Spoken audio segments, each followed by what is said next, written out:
So ayun, what's up sa inyo mga ka-farming, panibagong araw at panibagong vlog. For today's vlog, update ulit sa ating mga alagang kambing. Siyempre araw-araw tayo nag-update sa ating alagang kambing para na sa ganun naman araw-araw ay alam nyo kung ano yung nangyayari dito sa ating kulungang kambing. So for today's vlog, papansin nyo, ayan.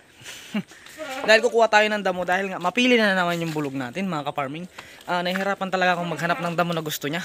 At hindi naman natin siya pwedeng ipastol dahil inaaway na niya tayo dahil nga agresibo na siya mga ka-farming, ano. So lahat yan ipapaliwanag ko kung ano yung mga dahilan at kung ano yung nilalaman nitong aking video. So tapusin mo tong video na to dahil mag-i-intro lang tayo mga ka-farming. At bago pala tayo mag-intro, gusto ko muna magpasalamat sa walang sawang sumusuporta ng aking mga video, lalong lalo na kay Farmboy. Lagi siyang nagko-comment update sa aking YouTube channel. Kaya Farmboy, shoutout sa iyo at napakaganda ng mga kambing mo. At sana naman ganyan din karami yung aking kambing mga ka-farming. So yan mga ka-farming, tara mag-intro na muna tayo mga ka-farming. Kuya Don TV.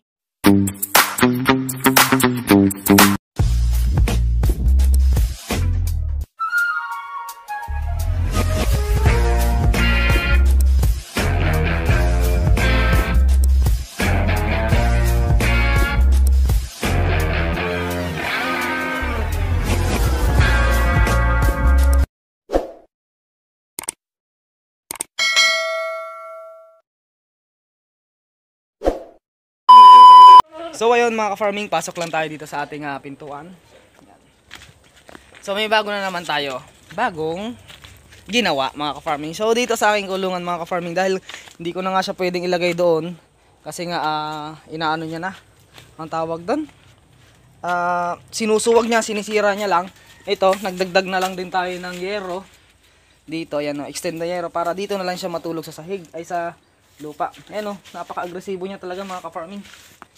So hindi rin natin maiwasan. So maganda rin naman na agresibo ang ating bulugan kasi yun naman talaga yung ano natin, kasi nga tayo ay nagpapa stud mga ka-farming. So ayos lang din naman sa akin yun.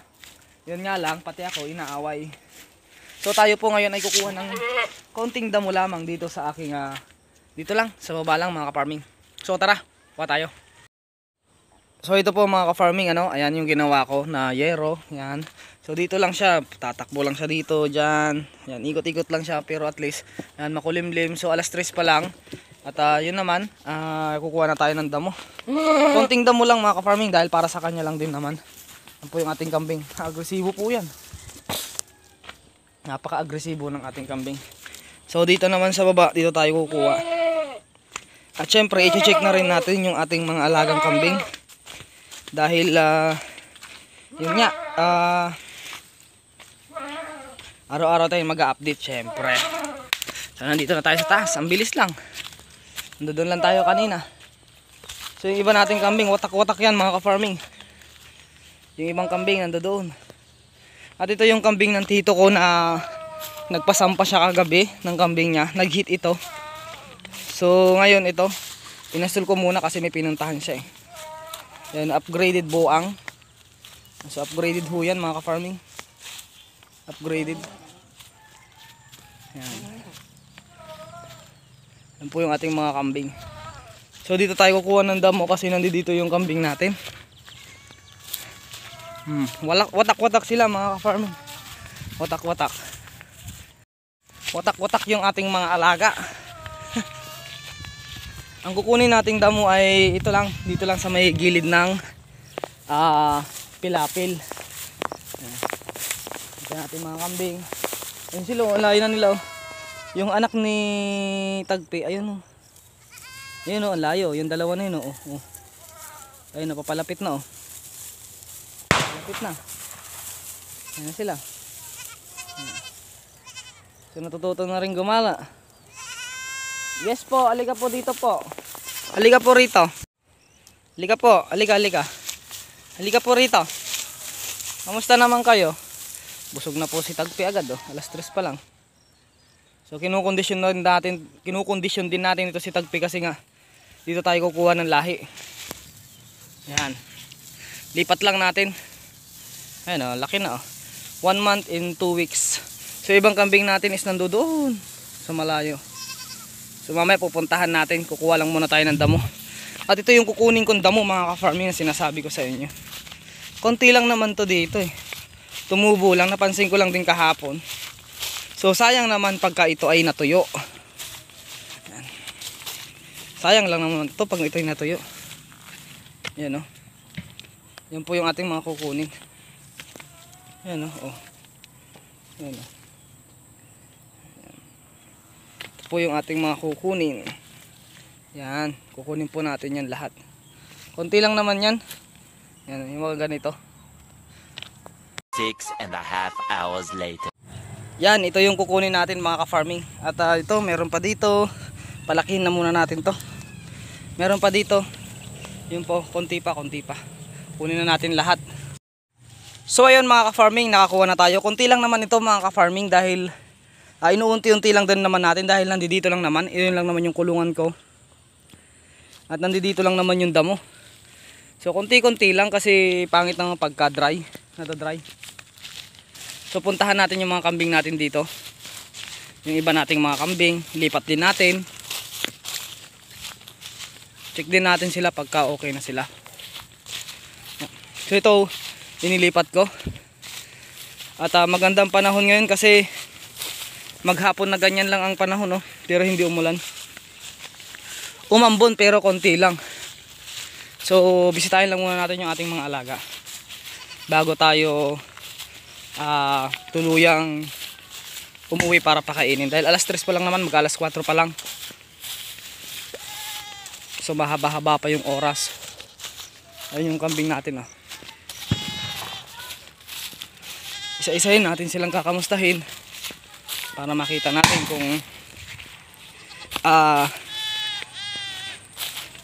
natin kung may naka buhol. So wala naman. Hindi naman nakabuhol. Ito hindi rin nakabuhol. Ganito lang talaga mga ka-farming. I-check lang natin. Ito.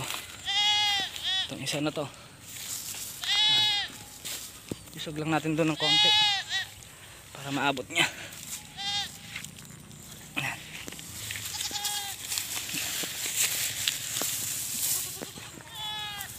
Huwag ka nang umano, dito ka na lang. Marami pa naman damo dito eh. Ito yung pinakawalan natin, si Pangit kasi buntis na to eh. Ito rin isa. Lipat din natin to. Lipat-lipat lang tayo ng ating mga alaga. Kailangan na natin ilipat yung ating mga alaga. Ito rito. Nandito. Dito oh. Ayun, ang dami oh. Dahil pa mga damo dito. Yan, kainin mo.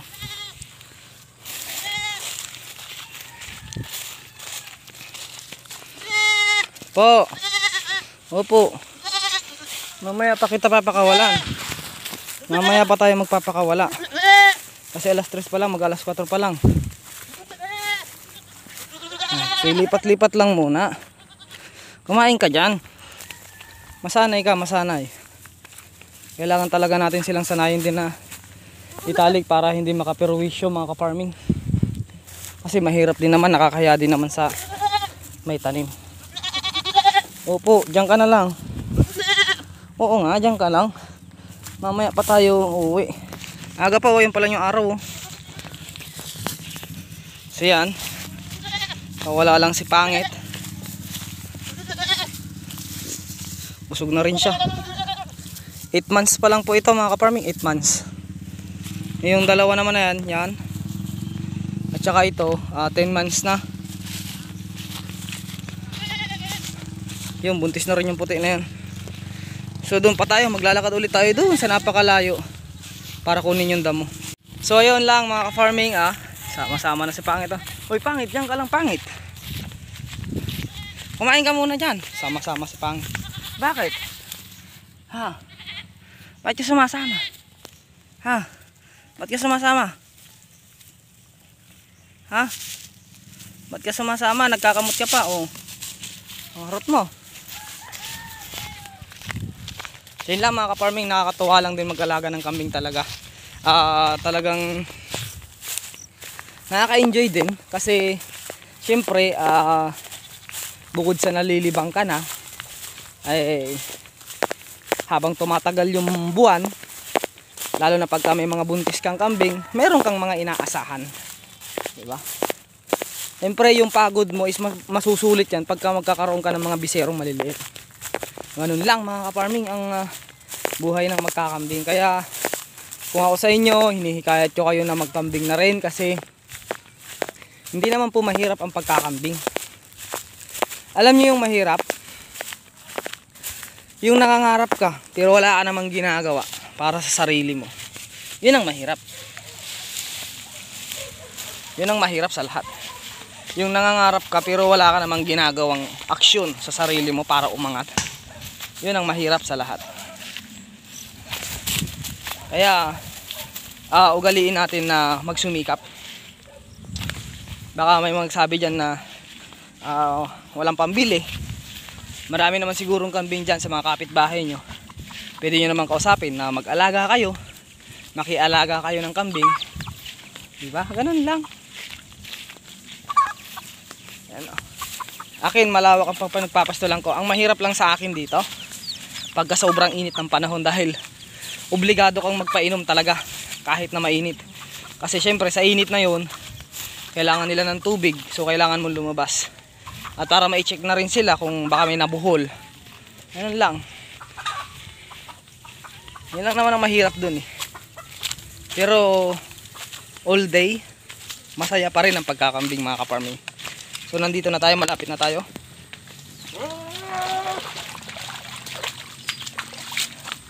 Papakain na natin to sa ating bulugan na napaka-arte.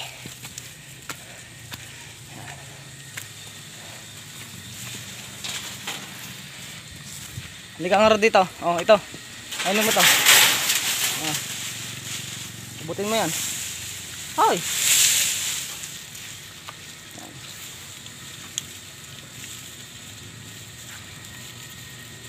Yan lang mga ka-farming oh. Oh. Diba? Kunti-kunti lang mga ka-farming. Ito na yung kinuha natin na damo. O kinakain yan ah. Kainin mo na kainin.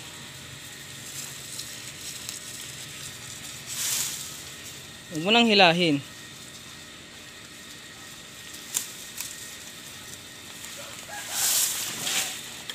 Yan o, sayang na naman yan o. Kaya tayo lalagay ko dito sa kuwan. Lalagay natin sa balde. Ay balde. Batsa. Lagay natin sa batsa. Para doon niya kainin. Set up lang natin tong camera. At lalagay na natin sa batsa.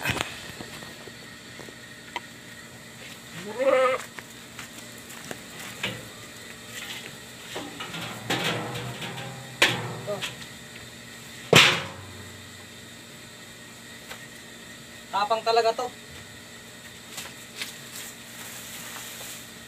Kaya kailangan tagaan lang talaga.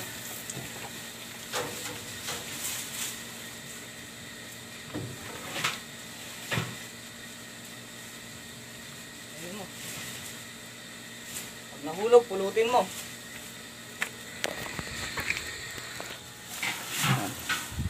Huwag mong ikalat kasi pag tinapakan mo pa naman napaka-arte mo na. Diba? Huwag mong ikakalat kasi pagka tinapakan mo maarte ka pa naman. Yan sana kung hindi ka maarte.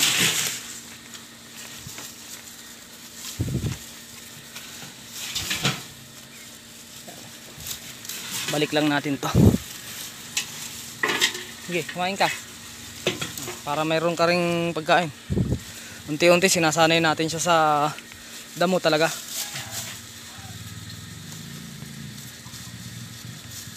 Pagka dinamihan mo kasi ng bigay ng damo, ayaw niya rin kainin. So mamaya, kukuha ulit tayo ng damo, pero hindi naman na ganyan, iba naman. Konti lang, yung isang puno lang sa batsa. May makain lang siya mamayang gabi. Ikainin mo. Hindi ko na inalis sa tali para hindi magkalat.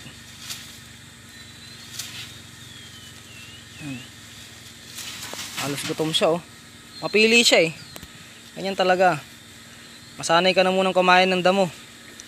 Saka na kita sasanayin sa feeds. Total sanay ka na muna sa feeds. Ang ganda ng ginawa natin oh. Diyan siya matutulog na sa lapag. Kasi sinisira niya yung kulungan natin dun oh. winawasak. Ano ba gagawin natin? Siyempre, didisiplinahin natin yung alaga natin. Ang importante naman ay nakakakain pa rin siya sa maghapon. Kahit na konti yung kinakain niya, ang importante nakakakain pa rin siya para meron siyang idumi. At saka unti-unti lang. Kasi pag dinamihan nyo, ay lang, paglalaroan niya lang din. Tulad nito, ang dami oh. Pinaglaruan niya. So ganun lang. Di natin kailangan bulto-bultuhin ang pagkain ng kambing. Mas maganda yung takam na takam siya palagi. At doon magdadamo din tayo mamaya.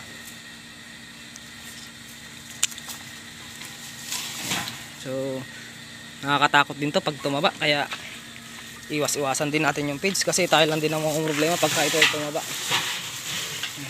Kainin mo yan. Ganyan lang, pag may nahuhulog ibabalik din natin kasi kakainin niya pa rin yan.